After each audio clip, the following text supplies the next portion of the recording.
John chapter 17. And we're reading from verse 4.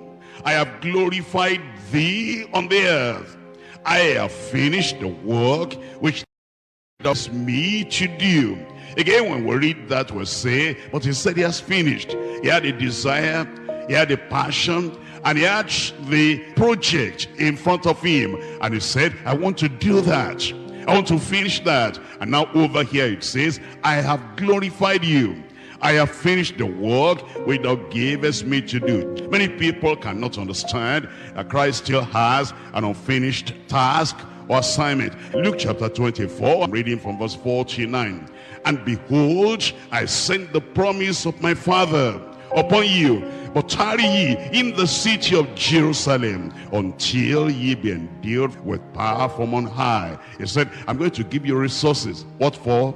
To do the work, to carry on the assignment I'm giving to you. Because even though I said, because now this is after the resurrection, and this is after the crucifixion and the burial and resurrection, he said, even though I said at the point of crucifixion, when I was going to give up my life for the salvation of the whole world, I said, it is finished. Yes, it's finished, but do they know in Jerusalem? Do they know in Samaria? Do they know in Judea? Do they know in the uttermost part of the earth? And because they do not know yet, that's why now the unfinished work, the aspect of redemption, salvation, sacrifice, atonement, everything.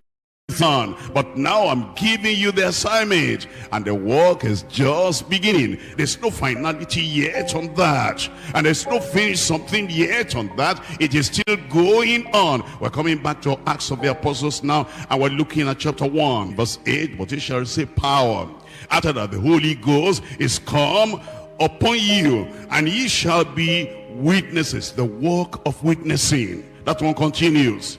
That one has not been finished. And Jesus began the witness. He gave the witness in word. He gave the witness in signs and wonders. He gave the witness in showing his love. He gave the witness in forgiving sinners. He gave the witness, and the Father gave the witness that this is my beloved Son, in whom I am well pleased. But that work of witnessing still continues. It's not finished yet. That work of soul winning, it continues. It has not finished yet. And that work of preaching and proclaiming the truth, the glad news, and bringing people into the kingdom, that has not finished yet. That's why it says, and ye shall be witnesses unto me, both in Jerusalem and in all Judea and in Samaria and unto the uttermost part of the earth. Well, we'll do it.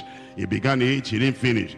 If we're going to get the work done and we're going to finish it, we must readjust our focus, readjust our activities, readjust the things we put value on.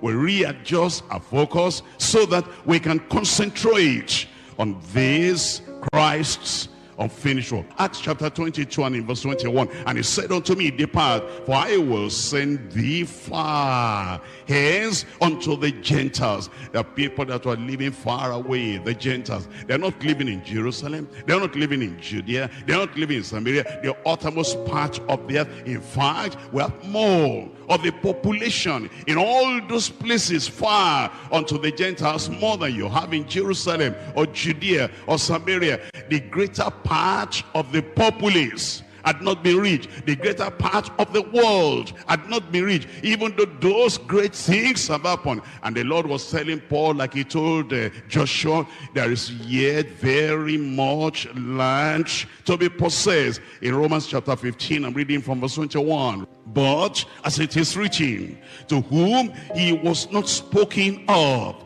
they shall see, and they that have not heard shall understand. For which cause also I have been much hindered from coming to you. Paul the apostle told the people, the believers in Rome, he said, you know, there's so much land, there's so many people. In fact, I wanted to come to you in Rome, but I just couldn't, because I've been hindered from coming, because people that have never heard. Are you not surprised that there are people that have not heard? That's the reason I'm not being able to come to you. The Lord is telling us then that if we open our eyes to see, look at the nation you come from, look at our nation over here in Nigeria, and then you see the population, more than 150 million people. How many people are genuinely saved? How many people have really known the Lord? Yes, I know that deeper life is there.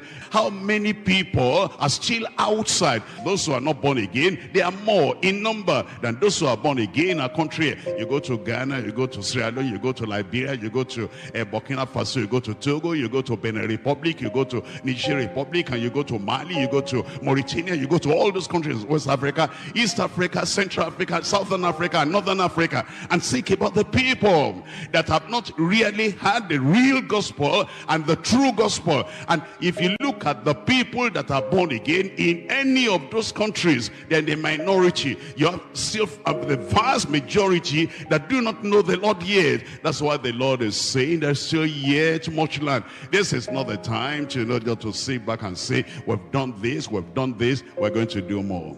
Rise up then and say, Lord, I'll be a candidate that will do it.